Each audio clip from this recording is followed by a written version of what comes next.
बेनज़ीर भुट्टो बाहर बैठकर भी तहरीक चला सकती थीं, लेकिन वो खतरात के बावजूद पाकिस्तान आईं। शोहदाए कारसास की 14वीं बरसी से बिलावल भुट्टो ज़रदारी का खिताब। कहा, मौजूदा दौर आमराना है। खान साहब की 1 करोड़ नौकरियां समेत तमाम वादे झूठे निकले। 50 लाख घरों के दावों का क्या हुआ? अवाम की माशी हालत आज बदतरीन हो चुकी है। बिलावल बताएं, सिंध के 69 लाख बच्चे स्कूल से बाहर क्यों हैं? 14 अरब रुपए की गंदम कहां चली गई? पीटीआई रहनुमा हलीम आदिल शेख के सवाल। कहा कि बिलावल भुट्टो ज़रदारी 13 साल में 14 खरब की करप्शन का जवाब दें। बताएं कि सिंध में डाकू कौन पालता है? शहबाज शरीफ और मौलाना फजलुर रहमान का टेलीफोनिक पर राब्ता। हुकूमत के खिलाफ तहरीक चलाने का फैसला। मुल्कगीर मुजाहरे शुरू करने का ऐलान। मौलाना फजलुर रहमान कहते हैं कि कौम सड़कों पर निकलने के लिए तैयार है। पीडीएम सरबराह इजलास में तहरीक चलाने के लिए अहम फैसले किए जाएंगे।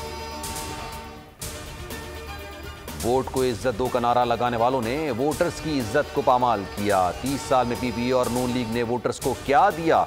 शाह महमूद कुरैशी का सवाल। कहा कि पीडीएम चोर लुटेरों का टोला है, वो किस मुंह से एहतसाब की बात कर सकते हैं?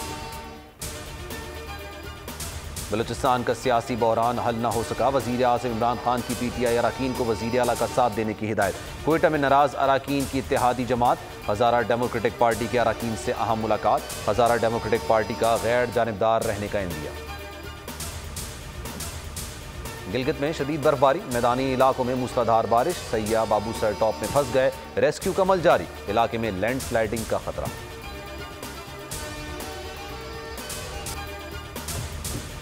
चौथी Gwadar of road jeep rally. स्टेग एक कैटेगरी में सैयद अली रजा की पहली, स्टेग बी में बिस्मिल्लाह मक्सी पहले नंबर पर रहे।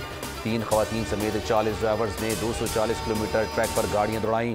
साहबजादा सुल्तान गाड़ी में खराबी के बायस रेस मुकम्मल ना कर सके।